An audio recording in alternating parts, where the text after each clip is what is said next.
तो दोस्तों आज हो गया 29 मार्च 2023। आज दिन भर के सभी मुख्य समाचार लेके आए सिर्फ आपके लिए। चलिए खबर खबर शुरू करते हैं। उससे पहले चैनल को अब तक सब्सक्राइब ना किया और चैनल को सब्सक्राइब कर दें, लाइक कर दें, शेयर कर दें ताकि इसी तरह खबर आप हर रोज देख सकें। चलिए शुरू करते हैं आज की पहली बड़ी खबर।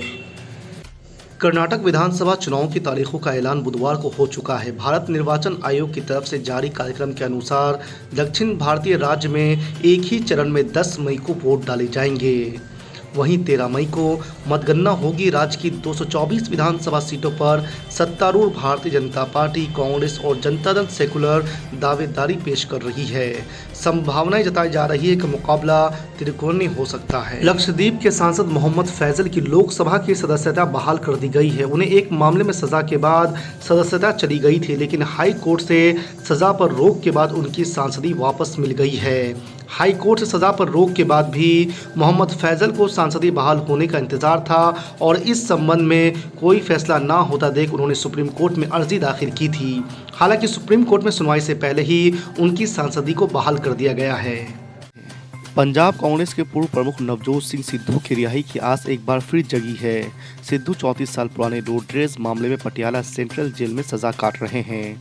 सिद्धू की रिहाई 9 से 13 अप्रैल के बीच होने की संभावना है। बताया जा रहा है कि बैसाखी लिस्ट में शामिल अन्य कैदियों की रिहाई में सिद्धू का नाम भी शामिल किया जा रहा है।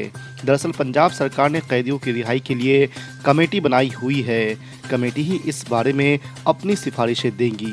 दिल्ली में कोरोना की डराने वाली स्पीड देखने को मिल रही है। दिल्ली में बीते 24 घंटे में 214 नए मामले सामने आए हैं। चिंता की बात यह है कि पॉजिटिविटी रेट में तेज उछाल दर्ज किया गया है। यह 11.88% पर जा पहुंची है। हालांकि राहत की बात यह है कि राष्ट्रीय राजधानी में बीते 24 घंटों में कोरोना से एक भी मौत दर्ज नहीं की गई है। स्वतंत्रता सेनानी वीर सावरकर को माफी वीर जैसे शब्दों से नवाजे जाने का उद्धव ठाकरे की शिवसेना ने विरोध किया है। यही नहीं, इस विरोध के चलते ही सोमवार को दिल्ली में कांग्रेस की बुलाई गई विपक्ष की मीटिंग में भी उद्धव ठाकरे का कोई प्रतिनिधि नहीं पहुंचा। अब इस मामले में कांग्रेस और शिवसेना के बीच शरद पवार ने दखल दिया है। मल्लिकार्जुन खड़गे की आवाज पर मीटिंग में पहुंचे शरद पवार ने कांग्रेस को इस दौरान समझाया कि वो सावरकर के मुद्दे पर ज्यादा ना बोले। विपक्षी नेताओं ने बताया कि शरद पवार के कहने पर कांग्रेस ने भी सावरकर पर ज्यादा ना बोलने की बात कही है। उमेश पाल के अपहरण मामले में 17 साल बाद आए कोर्ट के फैसले के एक फैसले ने अतीक का 40 साल पुराना आतंक का राज खत्म कर दिया है। मंगलवार को एमपी एमएलए कोर्ट ने अतीक अहमद समेत 3 दोषियों को उम्र कैद की सजा सुनाई, तो वहीं अतीक के भाई अशरफ समेत 7 लोगों को बरी कर दिया। कोर्ट के फैसले के बाद अशरफ को कुछ देर बाद ही प्रयागराज की वज्र वैन से वापस बरेली के लिए रवाना कर दिया गया। मंगलवार की देर शाम भारी पुलिस बल के साथ माफिया अतीक अहमद को भी पुलिस की वज्र वैन से साबरमती जेल के लिए रवाना किया गया। समाजवादी पार्टी के राष्ट्रीय अध्यक्ष अखिलेश यादव ने मंगलवार को कानपुर में लोगों को संविधान रक्षा का संकल्प दिलाया। इस दौरान मोदी सरकार पर निशाना साधते हुए कहा है कि वर्ष 2024 का चुनाव देश और संविधान बचाने का अंतिम चुनाव है। मनीष कश्यप को रिमांड पर ले जाएगी तमिलनाडु पुलिस। पटना की स्पेशल कोर्ट ने दी मंजूरी। जी आपको बता दें कि सिविल कोर्ट के आर्थिक अपराध इकाई के विशेष कोर्ट ने मंगलवार को फर्जी वीडियो मामले में मनीष कश्यप को तमिलनाडु के मदुरई कोर्ट में 31 मार्च को पेश करने की अनुमति दी है। मदुरई कोर्ट ने 2 आपराधिक मामलों में मनीष कश्यप को पेश करने के लिए प्रोडक्शन वारंट जारी कर बेऊर जेल प्रशासन को भेजा था। ज्ञानवापी मस्जिद में शिवलिंग मिलने के मामले में सपा चीफ अखिलेश यादव और इमाम प्रमुख असदुद्दीन ओवैसी की मुश्किलें बढ़ सकती है। दरअसल एक वकील की याचिका पर बनारस की कोर्ट ने दोनों नेताओं को नोटिस जारी करके जवाब तलब किया है। याचिका में मांग की गई है कि दोनों नेताओं के खिलाफ 2 समुदायों के बीच वैमनस्य बढ़ाने के आरोप के तहत एफआईआर दर्ज की जाए। बीजेपी के सीनियर नेता और केंद्रीय राष्ट्रीय राजमार्ग और परिवहन मंत्री नितिन गडकरी ने लोकसभा चुनाव से पहले बड़ा बयान दिया है। गडकरी ने साफ साफ कहा है कि अगर लोगों को उनका काम पसंद आए तो वोट दे, नहीं तो मत दे। केंद्रीय मंत्री ने कहा कि राजनीति पैसा कमाने का धंधा नहीं है। उन्होंने कहा कि राजनीति का अर्थ सामाजिक कार्य, राष्ट्रीय मुद्दों को हल करना और विकास से जुड़े कार्य करना भी है। दिल्ली के मुख्यमंत्री अरविंद केजरीवाल ने सोमवार को विधानसभा में विपक्षी भाजपा पर चुन कर हमला बोला। केजरीवाल ने कहा है कि ब्रह्मांड का अस्तित्व 2014 में उस वक्त आया जब केंद्र में भाजपा सत्ता में आई थी। इसके साथ ही मुख्यमंत्री ने अपनी सरकार की उपलब्धियों का भी उल्लेख किया।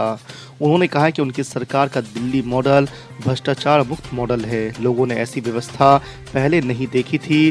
दिल्ली में 65 साल में जितना काम नहीं हुआ है उतना हमने काम बीते 8 साल में करके दिखाया है।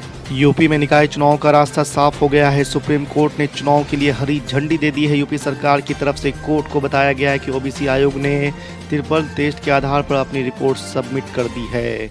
इसे कैबिनेट में रखने के साथ ही सुप्रीम कोर्ट में भी दाखिल कर दिया गया है। सुप्रीम कोर्ट ने यह भी पूछा है कि चुनाव की घोषणा कब तक हो सकती है। इस पर महाधिवक्ता की ओर से बताया गया है कि अगले 2 दिनों में चुनाव की अधिसूचना जारी कर सकते हैं। तमिलनाडु मामले में फर्जी वीडियो वायरल कर हिंसा फैलाने की साजिश करने के मामले में आर्थिक अपराध इकाई ने पटना के महेश नगर में छापेमारी की। यहाँ के पूजा निवास नामक अपार्टमेंट के एक फ्लैट में मनीष अपने दोस्त मनी द्विवेदी के साथ रहता था। पटना में जब वो आता था तो यहीं रहता था। इस फ्लैट की तलाशी के दौरान कैमरा में लगाने वाले SD कार्ड और कुछ डायरी मिली है। बिहार विधानसभा का बजट सत्र सोमवार को भी हंगामे के साथ शुरू हुआ। विपक्षी दलों के साथ ही साथ सत्ताधारी दल के विधायकों ने भी अपने अपने मुद्दों को लेकर सदन में हंगामा किया। इस बीच राजद और वाम दल और कांग्रेस के विधायकों ने महागठबंधन सरकार की कार्यशैली पर उंगली उठाई। आरोप लगाया कि वर्तमान सरकार में थाने में FIR दर्ज करने को लेकर पुलिस मनमानी करती है। MIM प्रमुख असदुद्दीन ओवैसी ने यूपी सरकार पर सवाल खड़े करते हुए कहा है कि भारत के संविधान में धर्मनिरपेक्षता की जो बात है ये उसका उल्लंघन है। दरअसल MIM प्रमुख असदुद्दीन ओवैसी का यह बयान यूपी सरकार के रामनवमी मनाने के लिए राज्य के हर जिले को फंड देने के फैसले के बाद आया है। उन्होंने इस फैसले पर खास ऐतराज जताते हुए बीजेपी पर दोहरे मापदंड अपनाने का आरोप लगाया है। उन्होंने ये भी कहा है कि टैक्स के रुपयों का इस्तेमाल किसी खास धर्म के प्रचार के लिए नहीं किया जा सकता है। लोकसभा सदस्यता से अयोग्य ठहराए जाने के बाद कांग्रेस नेता राहुल गांधी को विपक्षी दलों का जोरदार समर्थन मिला है। कांग्रेस आलाकमान इसे सत्ताधारी भाजपा के विरोधी दलों को एकजुट करने के बड़े मौके के तौर पर देख रहा है। दरअसल मानहानि से जुड़े मामले में राहुल गांधी को 2 साल की सजा सुनाई गई और फिर अगले ही दिन सांसदी भी छिन गई। इस फैसले के विरोध में कई विपक्षी दलों की तीखी प्रतिक्रिया सामने आई है। संसद में मुख्य विपक्षी दल कांग्रेस ने समर्थन के इस तरह के दुर्लभ प्रदर्शन का स्वागत किया है। भाजपा प्रदेश अध्यक्ष भूपेंद्र सिंह चौधरी ने कहा है कि मुख्यमंत्री योगी आदित्यनाथ का पशु पक्षियों से प्रेम जनता से छिपा नहीं है। गाय और सारस का अंतर सपा प्रमुख को समझाना होगा। चिड़ियाघर में सारस को कैद नहीं किया गया बल्कि संरक्षित किया गया है। सपा प्रमुख सारस की आड़ में आरिफ के नाम पर राजनीति कर रहे हैं। रविवार को जारी बयान में उन्होंने कहा है कि सपा जनप्रतिनिधियों द्वारा जनता पर किए जुल्म किसी से छिपे नहीं हैं। सोहेलदेव भारतीय समाज पार्टी के राष्ट्रीय अध्यक्ष OP राजभर ने कहा है कि जब केंद्र सरकार पूंजीपतियों के कर्ज माफ कर सकती है तो गरीबों के बिजली बिल क्यों नहीं माफ किए जा सकते हैं। उन्होंने आगे कहा कि राज्य में समान शिक्षा नीति लागू होना चाहिए। सोहेलदेव भारतीय समाज पार्टी के प्रमुख ने कहा कि जाति आधारित जनगणना होने पर जातियों के अनुरूप योजनाएं लागू की जा सकती हैं। बिहार के मुख्यमंत्री नीतीश कुमार ने रविवार को कहा है कि राज्य में बड़ी संख्या में शिक्षकों की बहाली की गई और अभी बड़े पैमानों पर शिक्षकों की और बहाली की जाएगी। उन्होंने कहा है कि हम लोग शिक्षा के क्षेत्र में लगातार काम कर रहे हैं। लड़कियों के लिए साइकिल योजना और पोशाक योजना चलाई गई। 22,000 स्कूल के भवनों का निर्माण करवाया।